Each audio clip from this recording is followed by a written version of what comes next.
Greg liked me, and the Indy Star, which is a liberal mouthpiece, liked me better when I was just sticking the basketball. They said ESPN dumped me. ESPN didn't dump me. And like all articles, it's filled with slants and bias. ESPN didn't dump me. My contract ran out. Clay and I were talking. I got a better offer, and I love doing what I'm doing. We're supposed to evolve as people. I watched the political climate over the last few years, and I said, you know what? I want to jump in, period. The liberals don't like that. Greg Doyle doesn't like that. He liked me better as, quote, a little rascal. When I was just a little coach at Bowling Green, when I was just a little shaver. And then he says in this article that I'm so disliked, nobody will nominate me for the Basketball Hall of Fame. That's how egregious I am. My high school coach, Dave Pischker, one of my best friends, offers every year to do it. He's the all-time winningest baseball coach in Indiana high school history. Where do they get this? Why are they so pathetic that they've got to come out? If you don't like what I'm saying, change the channel. If you don't like what I'm saying, don't watch. If you don't like what I'm tweeting, don't tweet. Greg, who is apparently the emperor, says it's bad watching his former friend go down a circle, a drain. Drain? I'm just getting started. The great Joyce Meyer said, I will talk as long as I have a voice. Absolutely.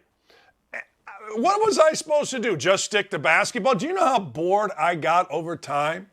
Now, I'd like to go back with Fox. That'd be great. But do you know how bored I got over time? And I watched the political climate, and I'm like, you know what? I'd like to be a part. So I'm a part, and that infuriates them. Oh, my God. Dakich told 2 off-color jokes at a relaxed event. It wasn't a relaxed event. It was an event where we talked about farting, pulling our finger, and that's how we advertised it. And I got to tell you, I livened up with that ass thing. Dakich lied about calling a kid a meth head in Scottsburg, Indiana. I've said this before. I'll say it again. I'll give you $5,000 to anybody that can listen to actual audio of me calling that kid in Scottsburg a meth head. Look, I knew this was coming. We all knew this. My wife told me, you can be able to handle when it really gets nasty, because sports is one thing. When you get into politics and you piss off the little libbies, you know what happens. I read that, and you would think I'm Attila the Hun. I read that, and I'm like, this is one of the funnier people. They just want guys like me stick to really being informative on basketball.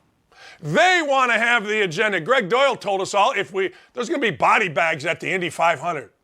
Standing ovation for Archie Miller as the head coach at Indiana. And if we go back playing football, watch how many deaths. Okay. I disagree with that. I'm very vocal about it. I'm very vocal about the Indianapolis media having no understanding of sports, and they don't. I actually got criticized in an article for defending a guy that's 52-34 as a general manager, Ryan Grigson, as opposed to a guy who's 500, Chris Ballard. But you know what Ballard does? Kiss his ass. So come at me. I got big shoulders. I got big shoulders. I'm sorry I didn't just stick to basketball. I know I should have, because it's so much fun. It is. It's a great job. But I like more. I wasn't put on this earth just to be a guy to talk about basketball. I've made mistakes, no question, and I've admitted them every time. When I've hurt someone, I've apologized every time, and I'll continue to do it, but I'll continue to speak. Hell, if my show in Indianapolis goes away, I'll just get with my friend Kent Sterling and go to YouTube. That's it. Look, the media wants guys like me to shut up. They called, I don't know exactly what they called this. I don't know I got to look and see what they called Outkick, but just lies. Full of conspiracy theories, hate, and falsehoods or whatever. No, it's not.